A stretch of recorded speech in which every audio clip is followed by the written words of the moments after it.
Bonjour à La toutes. diffusion vient de démarrer. Tous les participants sont en mode écoute seul.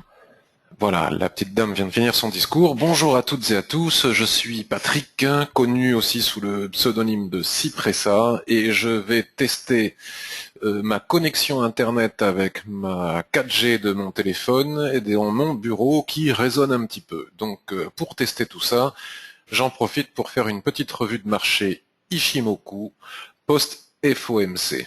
Nous sommes le 9 octobre 2014, il est 16h10 et nous avons eu hier le FOMC, donc je ne sais pas ce qu'a raconté Madame Yellen, mais en tout cas ce qui est sûr, c'est que je vois les graphiques.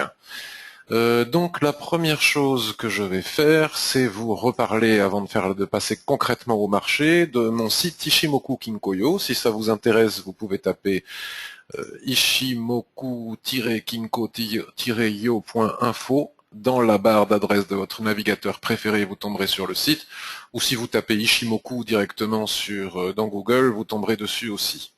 Dans la partie blog, je fais des analyses, c'est là que je vais poster tout à l'heure la vidéo de cette revue de marché. Parfois, je propose aussi des signaux qui n'engagent que moi. C'est un site pédagogique de partage et non pas un site de signaux. Et puis, éventuellement, quand j'entre en position, je propose parfois aussi le suivi du signal pour voir un petit peu ce qu'il en est. Vous avez ici dans le menu donc les analyses Ishimoku, toutes les formations que je propose, des tutos avec des explications sur la Tenkan-sen, sur la Kijun-sen, sur Shikuspan, le nuage ou le Kumo, la navigation sur plusieurs UT, des exemples de trades. Vous pouvez aussi, si vous ouvrez un compte chez FXCM, utiliser mon parrainage pour gagner 100 $ ou encore mieux, le partenariat avec mon broker FXCM. Si vous ouvrez un compte, vous pouvez vous faire offrir gratuitement une formation Ishimoku. Ensuite, vous pouvez lire tous les derniers billets. Il y a de quoi lire et il y a de quoi vraiment apprendre en décortiquant tous les anciens billets. Ensuite, nous avons le widget ici de mes copains partenaires IV Trading, Interactive Trading, que je vous recommande vivement de visiter. J'ai testé les signaux, je me suis abonné, j'ai beaucoup aimé, j'apprécie énormément la gestion le money management de Rodolphe. Toutes les dernières vidéos Ishimoku. Et puis pour terminer, nous avons créé aussi un forum que voici, c'est super, avec la 4G ça devrait aller super vite et ça ne va pas finalement si vite que ça. Nous avons créé un forum et sur ce forum vous avez les analyses Ishimoku de tous les membres du forum, il y en a vraiment beaucoup, donc je vous invite à les lire, à y répondre aussi. Et pour les gens qui sont membres, et exclusivement pour ceux qui sont membres, les autres ne peuvent pas le voir, des cellules de veille où on propose des signaux Ishimoku permettant d'entrer en position. Là par exemple, vous voyez, j'ai posté tout à l'heure des signaux sur le CAC 40 et sur le DAX avec un plan, un scénario à l'achat et un scénario à la vente. Donc vous voyez, CAC 40, 9, 10, 14, à 13h39, on clique ici et on a accès au signal Ishimoku. Donc le but du jeu, ce n'est pas, j'insiste vraiment, ce n'est pas un site de signaux. Ces signaux ne sont pas là pour les suivre basiquement ou bêtement.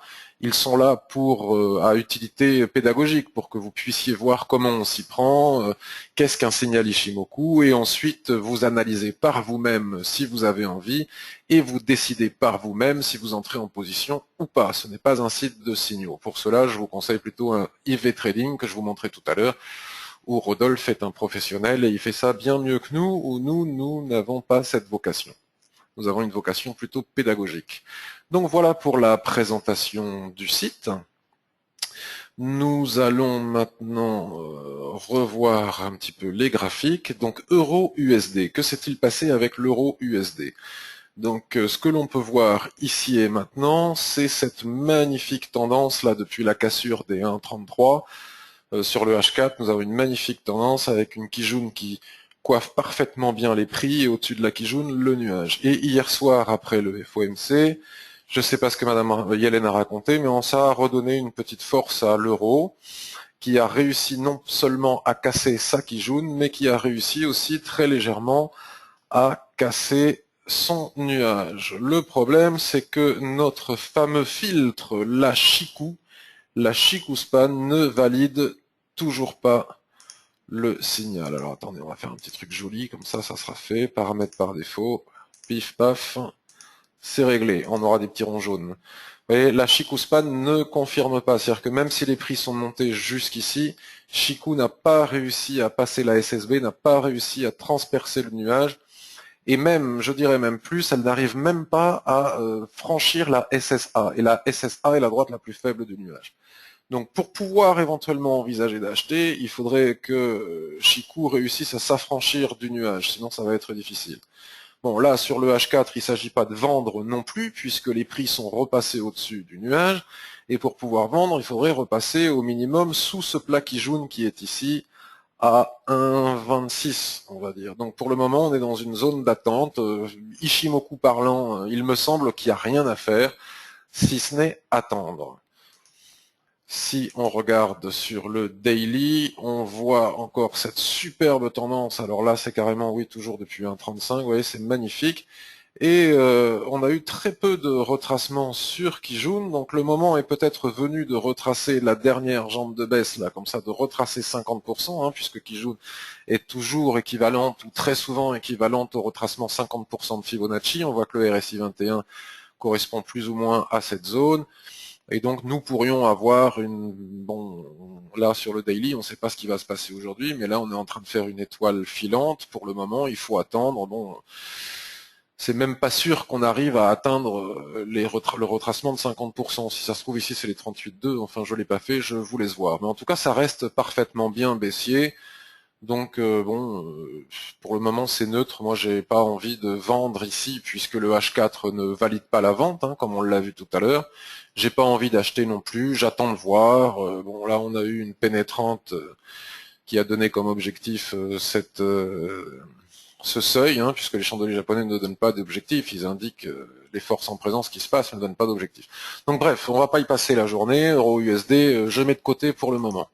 GBP USD, ben c'est un petit peu pareil. Le H4 est pas très très propre. Vous voyez, les nuages ici étaient à l'horizontale. Là, on a eu une forte baisse avec une Kijun, elle, qui par contre a parfaitement bien soutenu la tendance jusqu'ici. Ici, on a eu une nouvelle cassure et là, on est tout simplement en train de retracer. Donc, on retrace 50% et on est en train de retracer davantage. Mais là, on a un peu le même problème que pour l'euro USD, les prix déjà n'arrivent pas à franchir le nuage. Alors s'ils s'affranchissent des 1,62, on va dire, on aurait peut-être un petit espace à contre-tendance pour aller chercher une quarantaine de pips ici jusqu'à ce plat qui joue en intraday, jusqu'à ce plat SSA. Bon, franchement, c'est pas très très très enthousiasmant, donc c'est pas propre. Voilà, si on passe sur le daily, on a une configuration similaire à celle de l'euro USD. On voit ici une forte tendance en ligne droite, donc toujours très difficile de rentrer sur une tendance en ligne droite. Ici, on a eu un repli sur Kijun qui a bien joué son rôle, et là, on est en train de revenir travailler la Kijun. Donc peut-être qu'ici, on va avoir une nouvelle possibilité de vente si l'ETF inférieur le confirme, hein, toujours avec la méthode que vous connaissez, que j'utilise, euh, mesurer la force d'une résistance ou d'un support sur l'ETF inférieur ou sur l'ETF inférieur en utilisant les lignes de retournement en chandelier japonais, le RSI 21 et les volumes. Ce que je constate, c'est que il y a un gap ici assez important. Bon, on est quand même à l'intérieur de, c'est pas évident parce il faudrait quand même, moi je pense que tant qu'on ne franchit pas les 1,6350, c'est difficile d'envisager à nouveau des achats. Enfin bon, pour le moment, le RSI 21, vous voyez, reste sous sa zone de neutralité, ça reste baissier. Pour le moment, il est plutôt, à mon avis, préférable de chercher à vendre si nous avons des signaux qu'il confirme. Là, en H4, Chikou est en train de repasser au-dessus de Kijun. Bon, c'est neutre. Moi, je vais attendre de repasser là-dessous pour vendre, éventuellement bien passer au-dessus de la Kijun Daily, comme on vient de le voir, pour acheter. Donc, je ne touche pas pour le moment au GBP USD non plus. Je vais vous dire, ça fait plusieurs jours que je ne trade pas. Donc, maintenant, regardons un petit peu l'AUD USD. Donc, l'AUD USD me semble peut-être un peu plus propice. Si on trace les résistances, comme ça, on avait une résistance ici, on a une sorte de rectangle dans cette tendance baissière là. Après une forte tendance, on a toujours soit de retracement, soit une période de dérive latérale. Et la dérive latérale a été cassée hier soir avec le FOMC visiblement. avec ce Marabozu, qui n'est pas accompagné de gros volumes, mais bon, un petit peu de volume quand même, donc pourquoi pas. Puis on a continué, et là on est tout simplement en train de venir retracer sur la résistance cassée hier devenue support, qui correspond à Tenkan-sen ici. Donc on pourrait, rien qu'au niveau des prix, on pourrait envisager d'acheter ici, mais le problème c'est que si on achète ici, on n'a pas beaucoup de marge de manœuvre, parce que Chikou, si on achète ici, au mieux on peut viser, donc on achèterait à 0,8810, 0,8880, vous voyez, c'est pas extra quoi, en mettant le stop en dessous, pourquoi pas, mais ça me séduit pas non plus, moi personnellement pour le moment, bien que je constate que là, ici, on a fait une dérive latérale suite à cette forte baisse que nous avons ici, et la dérive latérale a été cassée par le haut. Donc voyons ce que nous raconte le daily par rapport à cela. Donc le daily, il est assez explicite, il est assez sympa.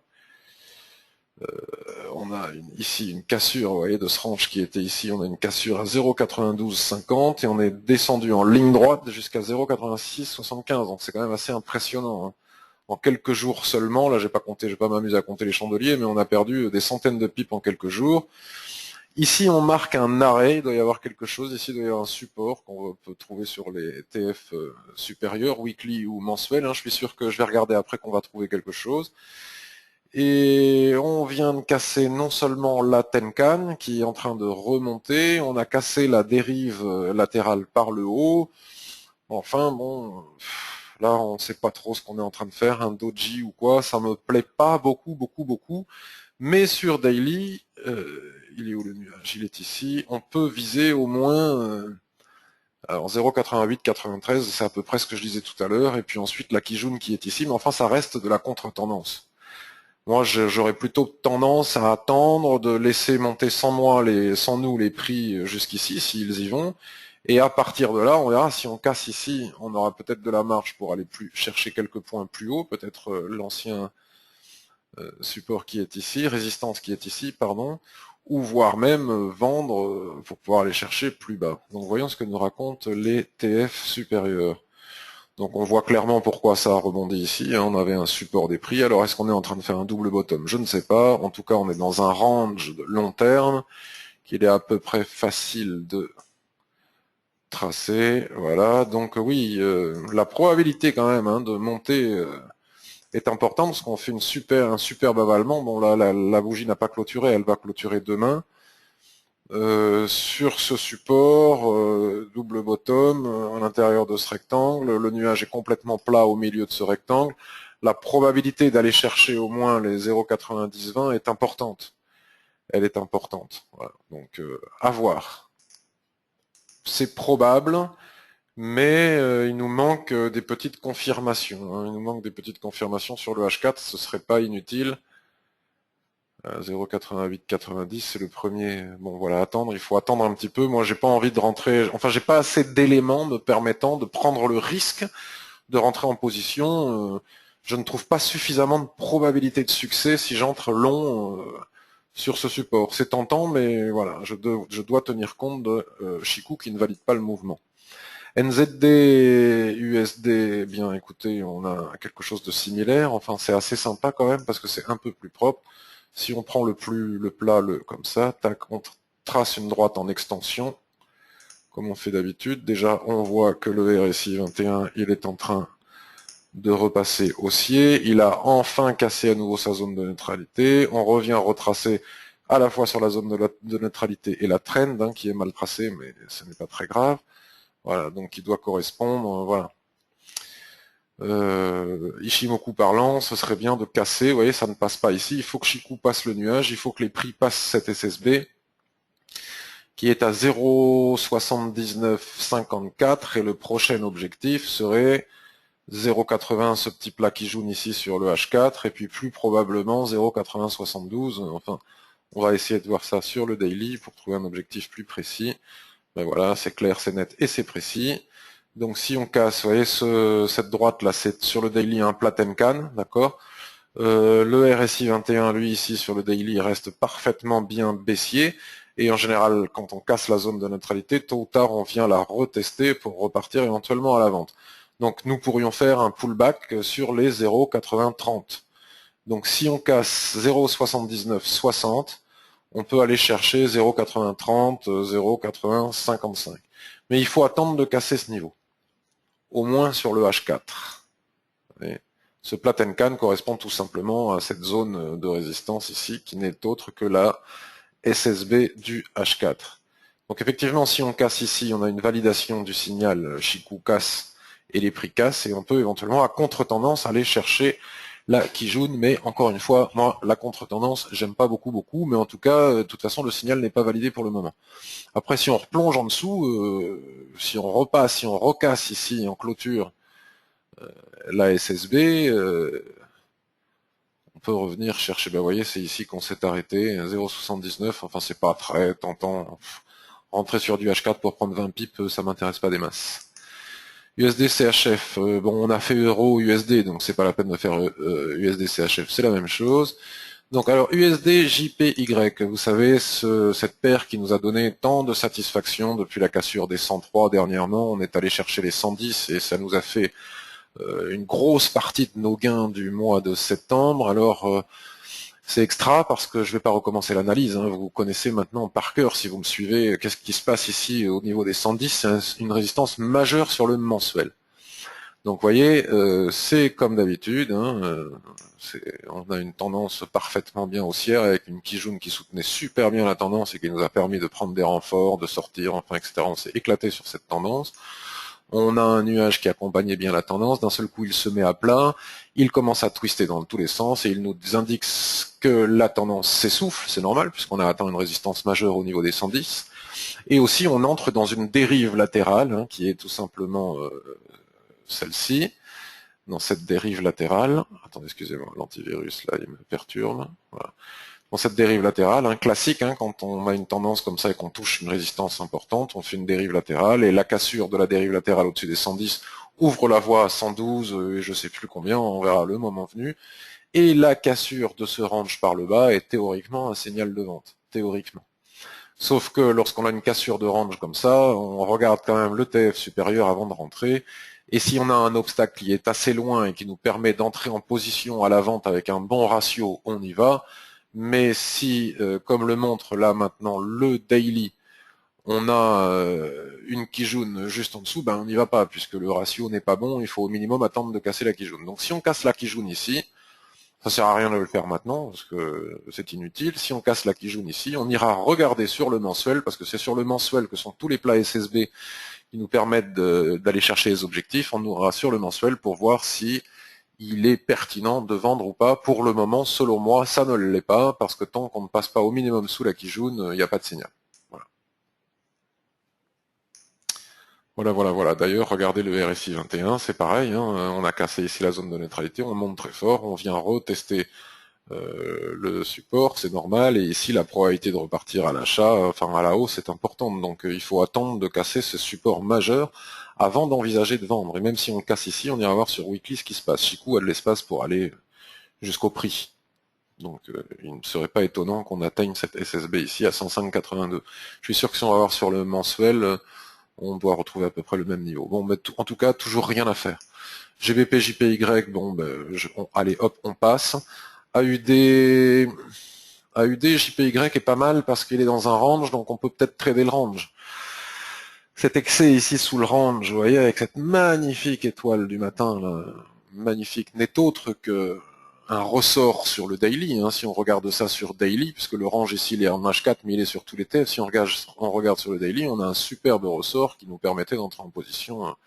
Donc c'est pour ça qu'il y a cet excès baissier, ce n'est rien d'autre qu'une mèche sur le daily, puisque tout s'imbrique, hein, c'est comme les poupées russes, le H4 s'imbrique à l'intérieur du daily, etc.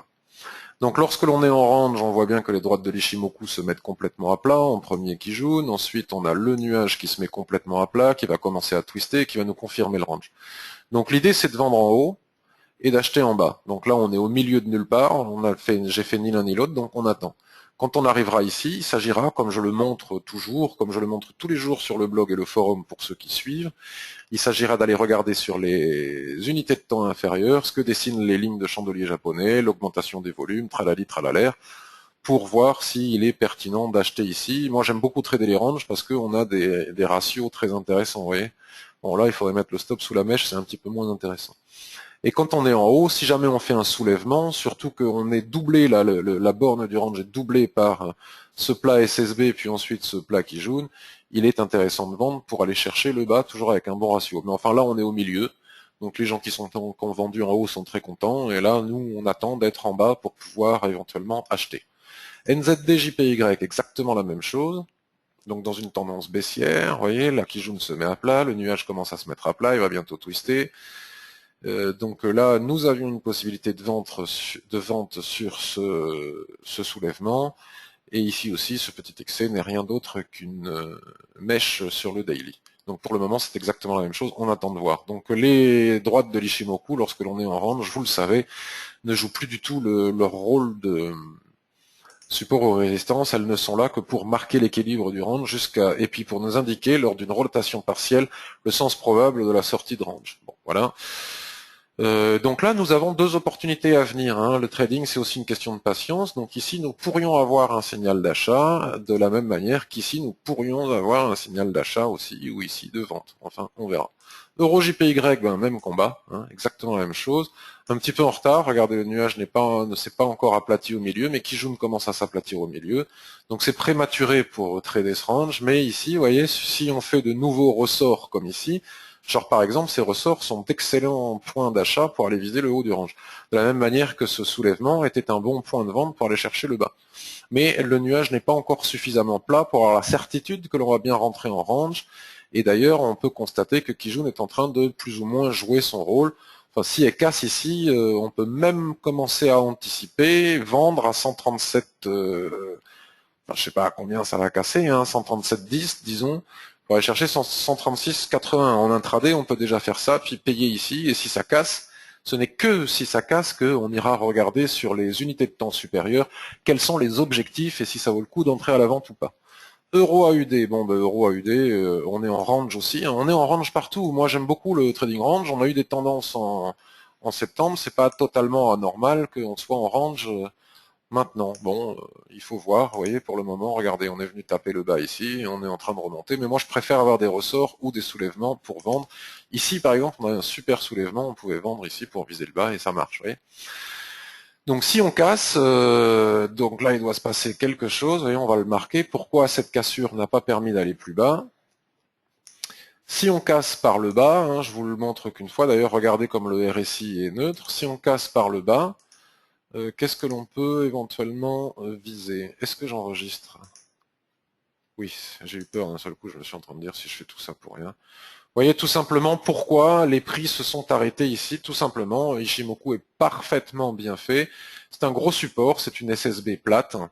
Donc pour vendre, il ne suffit pas de casser le range par le bas, il faut casser la SSB ici, ce qui permettra à Chikou de passer sous le nuage, et là on aura de l'espace pour aller chercher 1,4260. Donc encore une fois, ça sert à rien de trader pour le moment, on est patient et on attend. Pour le moment, on peut trader les ranges, mais les ranges sont en train de se former, donc on attend un petit peu. Ici, si on n'est pas dedans, ça sert à rien d'y aller. Et le nuage n'est pas encore suffisamment à plat, il n'a pas encore suffisamment twisté à l'équilibre ici pour pouvoir rentrer. Seul Kijun l'a fait. Allez, je me dépêche un petit peu. Qu'est-ce qu'on va faire? On va passer aux indices un petit peu. US 30. Le Dow Jones. Alors, qu'est-ce qu'il fait le Dow Jones? En H4, il fait pas grand-chose. C'est un peu plat, hein. Tout ça est un peu plat. Donc là, on a eu des cassures, et puis ça remonte hier. Je sais pas ce qu'elle a raconté, Madame Yellen, mais ça les a enthousiasmés, en tout cas. Et puis on est venu se fracasser pile poil sur cette trend, comme ça, qui correspond au haut du nuage. Et Chikou n'a pas réussi à passer à la fois la trend et le nuage. Donc là, qu'est-ce que vous voulez faire? À part attendre, rien. Il faut casser ici les 16 700 pour vendre. Et éventuellement, l'idéal serait de casser les 17 150 pour acheter. Donc là, on est entre deux, on ne sait pas. Alors, est-ce qu'on n'est pas en train de rentrer dans une période de range qui peut être très rémunératrice avec le Dow Jones parce que ça va vite?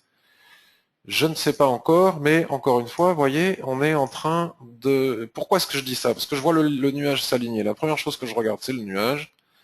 D'accord, je vois le nuage s'aligner au milieu ici de ce rectangle et si on a des ressorts ici, ben, tant que ça ne casse pas, on peut payer pour aller chercher le haut et si on a des soulèvements ici, on pourra vendre pour aller chercher le bas. En attendant, on attend. En tout cas, si ça casse, on verra après, ça sert à rien d'aller voir maintenant. Le SP500, ben, j'imagine que c'est à peu près la même chose, vous voyez. On a une superbe, comment on appelle ça, là, un top arrondi, un creux en poil à frire inversé. Un creux en poil à frire inversé. Et là, est-ce que l'on va faire de la dérive latérale ici?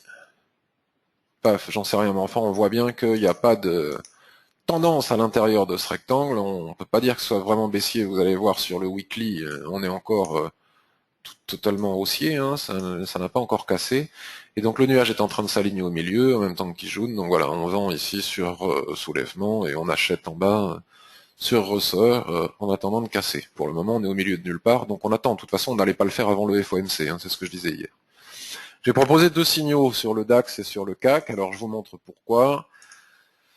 Sur le 4, le CAC, je suis quoi là? Sur le DAX, si je le mets en H4, alors attention, ça va faire mal aux yeux. Le temps de, ouais, on a un immense range là. Voilà. Voilà. Il est assez joli avec ce petit excès là, toujours mon creux en poil à frire inversé. Voilà. En attendant, on a des bornes ici, enfin c'est pas très net, c'est pas très clair, mais vous voyez que ça c'est quand même un support important, hein. Et ici, à chaque fois qu'on a fait un ressort, hop, on est parti chercher le haut. Ici, on a fait un ressort, hop, on est parti chercher le haut. Et en range, les droites de l'Ishimoku font office de passoire. Elles ne marquent que... Alors évidemment, ça c'est un range qu'il faudrait regarder plutôt sur du daily, puisque sur H4, on a forcément, dans un range daily ou weekly, on a forcément de la tendance sur le H4, c'est une évidence. Donc là, vous voyez, c'est déjà un petit peu plus clair. Donc voilà, ça c'est les tendances H4, hop. Voilà, les tendances H4, hop. Voilà, mais en réalité, c'est les bornes de celle-ci, elle est magnifique. Regardez-moi ce superbe doji avec étoile du soir, et boum, on va taper le bas. Donc moi, ce que je préfère, c'est qu'il y a un ressort. Pour le moment, il n'y a pas un ressort, donc je vais attendre d'arriver ici. Si on a un ressort ici, comme on l'a eu ici, j'achète. Avec un ratio, avec un stop sous la mèche la plus basse, et un excellentissime ratio. Par contre, si ça casse, c'est un signal de vente. Un range qui casse, c'est un signal de range. Vous voyez, c'est superbe parce qu'il est délimité aussi par la Kijun qui est ici. Donc il est magnifique ce range, hein, à part cet excès ici. Il est quand même magnifique. Donc si ça casse, le premier objectif c'est ce plat SSB ici à 8725, puis ensuite 8604. Donc là on aurait un superbe signal de vente, hein, je crois enfin qu'on va pouvoir vendre les indices si ça casse ici. Mais enfin ce n'est pas encore cassé.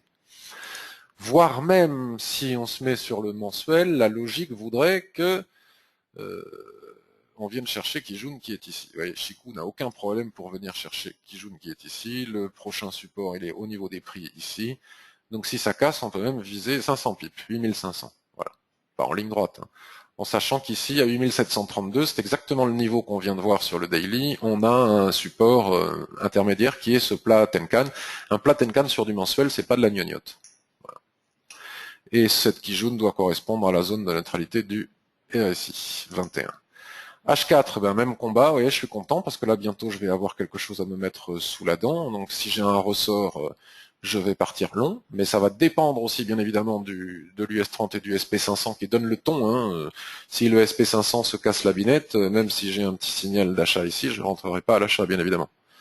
Hein, vous voyez encore ici le ressort, il conduit en haut du range et les soulèvements. Voilà, ici on a un petit soulèvement, ils conduisent vers le bas du range. C'est très facile de trader les ranges, ça marche ou ça marche pas, mais on a un bon ratio, et même si on perd 2 trades d'entrée dans le range, 3, il suffit d'en gagner un pour gagner de l'argent, donc c'est super.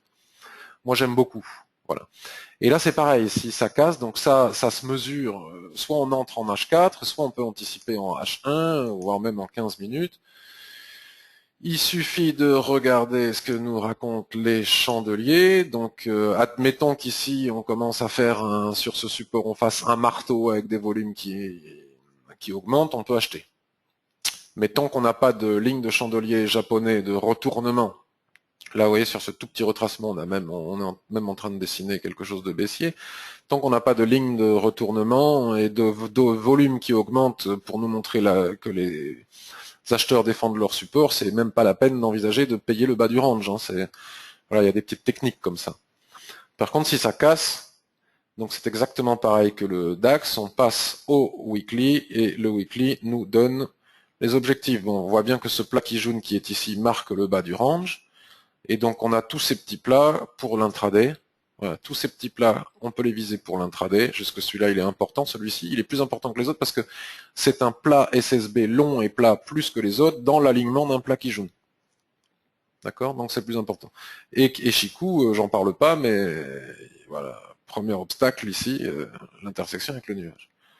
Donc là c'est pareil, hein, si on se met en mensuel, par contre pour du swing trading, bah, l'idée, vous voyez, après avoir cassé la SSB ici qui était un très très très forte résistance, on repasse dessous et puis on est en train d'attendre de voir si on casse ce niveau. Franchement là, ce plat SSB qui est ici, moi je vois pas ce qui va nous empêcher d'aller chercher les 3966 qui est la Kijun qui est ici comme premier point.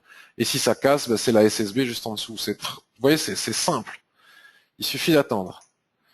USD-CAD. Alors USD-CAD, il s'est arrêté sur la SSB mensuelle. Hein, vous voyez, il n'a pas passé la SSB mensuelle. Shiku a franchi la SSB qui est ici. Mais les prix n'ont pas réussi à passer la SSB qui est ici.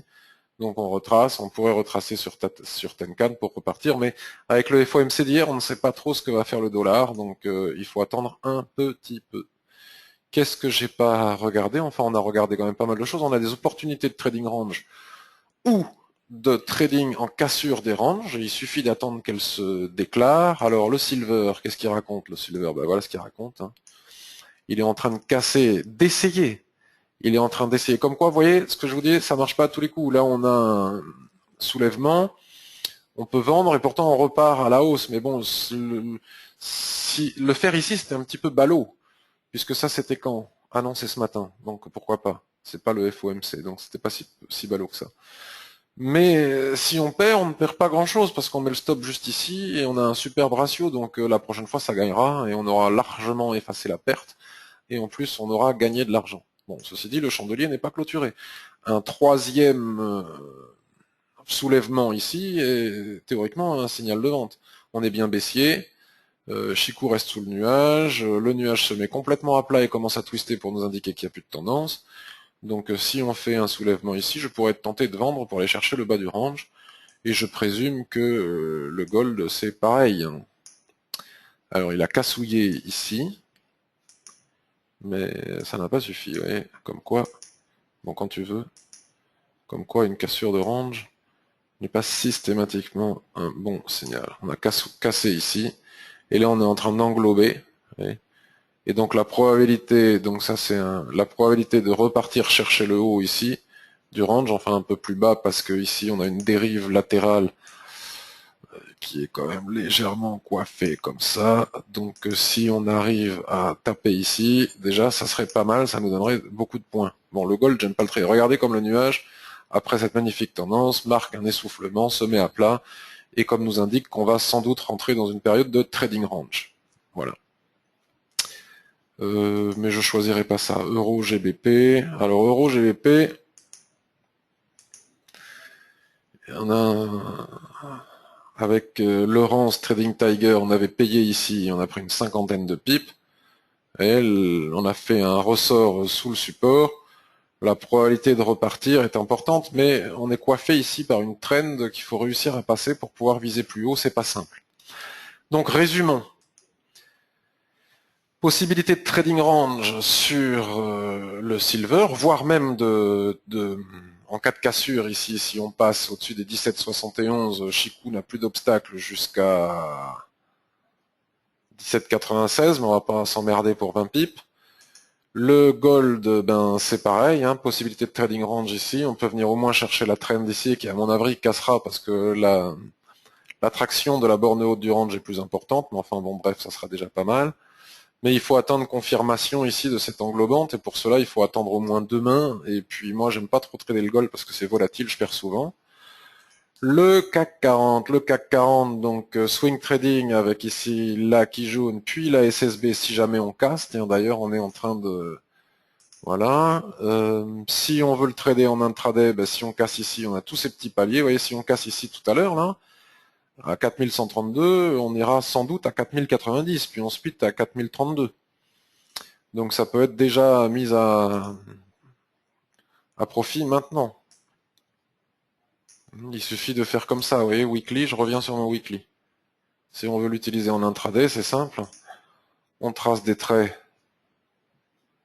sur tous les obstacles Ishimoku, que ce soit à droite du graphique, ouais, on a un Platenkan ici dans l'alignement, puis ensuite on a ici, voilà, il n'y a rien à gauche, Iku est libre comme le vent, puis ensuite on trace ici, voilà, et puis ensuite, tiens, regardez, le RSI 21 est en train de lâcher là, ici, donc il y a un support là, c'est intéressant. Ensuite, il suffit de basculer sur le H1, par exemple, voilà, hop, H1, donc si on casse ici, premier objectif ici, deuxième objectif ici, vous voyez, c'est très facile. Voilà. Ça marche ou pas, ça marche pas, mais en tout cas c'est facile. On peut même le faire sur le M15 si les trous ne sont pas suffisamment importants pour attendre les cassures H1. Donc, intraday et swing sur la Kijun si jamais ça casse ici, ou long si jamais on fait des retournements ici, un rebond, un ressort et que ça repart à l'achat. À la hausse. Et exactement la même chose sur le DAX, on se met en H4. Donc en H4, si ça casse ici, signal de vente, on va chercher les objectifs sur le daily, exactement comme je viens de vous le montrer pour le CAC. Voilà. Bon, le daily ne nous donne pas beaucoup d'informations, il faut aller chercher très loin, on n'a qu'une information ici. Donc si le daily ne nous donne pas l'information, on s'embête pas, on va chercher l'information sur le weekly. Donc premier obstacle, j'en vois pas d'autre. Hein. Premier obstacle par ici, deuxième obstacle ici, troisième obstacle ici, et on peut même entrer en swing trading et aller chercher la Kijun. Mais pour le moment, la cassure n'est pas faite. Rien ne dit que ça va casser, c'est prématuré de vendre ici. Si on n'est pas déjà en position depuis le haut, on peut... Moi, je serais rentré ici, je prendrais mes bénéfices, hein, je ne chercherais pas à pousser mes mains dans les orties. Mais bon, voilà. Donc US30, SP500, on a regardé ceux qui vont donner le ton. Qu'est-ce qu'on a vu d'autre? On a vu Euro, AUD, il suffit d'attendre d'être en haut ou en bas ou de casser. Et ici, si on n'est pas allé plus loin, c'est parce que nous avions vu qu'il y avait un obstacle important Ishimoku. Euro, JPY, on peut avoir de superbes ranges à trader, mais celui-là n'a pas ma préférence parce que le nuage n'est pas encore suffisamment plat comme il est en train de se mettre ici en plein milieu du range. Donc on vend ici sur... enfin, je vends, je ne donne pas de signaux, hein, c'est à risque et péril. Hein. On vend ici sur soulèvement, on paye ici sur ressort. Pour le moment, on est au milieu de nulle part, donc on attend. AUD, JPY, idem, on va bientôt pouvoir... Alors admettons, si ça casse ici, tiens, AUD, JPY, si ça casse ici, si ça casse pas, si ça fait un ressort comme ça, on paye, on va chercher le haut. Enfin, je paye et je vais chercher le haut. Si ça casse, quel est l'objectif que je peux atteindre? Ben, l'objectif que je peux atteindre, en premier lieu, c'est cette 94-93, vous voyez, donc pas terrible. Et puis ensuite, c'est surtout 94-77 ici, enfin, il n'y a pas de quoi rentrer sur du H4 ici, c'est soit je paye le range, soit j'entre pas, et j'entrerai plus tard si ça casse ici, par contre, là, on aura vraiment beaucoup plus de pipes à aller chercher. GBP, JPY, on va pas tous se les faire, donc USD, JPY a cassé le range, mais il a une Kijun juste ici. Si on re-rentre à l'intérieur de ce rectangle, c'est un signal d'achat pour repartir à la conquête des plus hauts. USD CHF, on n'en a pas parlé parce que c'est euro, USD, c'est exactement la même chose. NZD, USD, il faut casser ce niveau pour pouvoir aller chercher les objectifs plus hauts. Et là, on est en train de repasser en bas, la probabilité pour revenir chercher ici, mais enfin, vous avez compris, c'est pas les paires qui, pour moi, ont le plus d'intérêt pour le moment. Euro, USD, on l'a déjà fait, ça sert à rien de le trader, à part se faire peur pour le moment, à mon avis. AUD, USD, on avait envisagé un achat probable ici, mais je disais que c'était pas top. Je le sentais pas, je trouve pas qu'il y ait assez de probabilité pour y aller. Par contre, si on casse ici, qu'on repasse sous la SSB, la probabilité de se retrouver ici est importante aussi. Voilà, donc faut attendre un petit peu. Selon moi, les meilleures opportunités sont celles de trading range que l'on a vues, ou éventuellement les cassures de ces ranges, notamment sur les indices. Donc je vous souhaite une excellente fin de journée. Bon, pas grand chose à dire, hein, je suis désolé, je ne traite pas moi-même depuis 2-3 jours. Je vous attends sur le blog, je vous attends sur le forum, il est fait pour ça. Posez vos questions, venez nous dire bonjour, partagez, manifestez vos désaccords, dites-moi si mon analyse ne vous plaît pas, dites-moi pourquoi. À plusieurs, on est plus fort. Bye bye, à bientôt.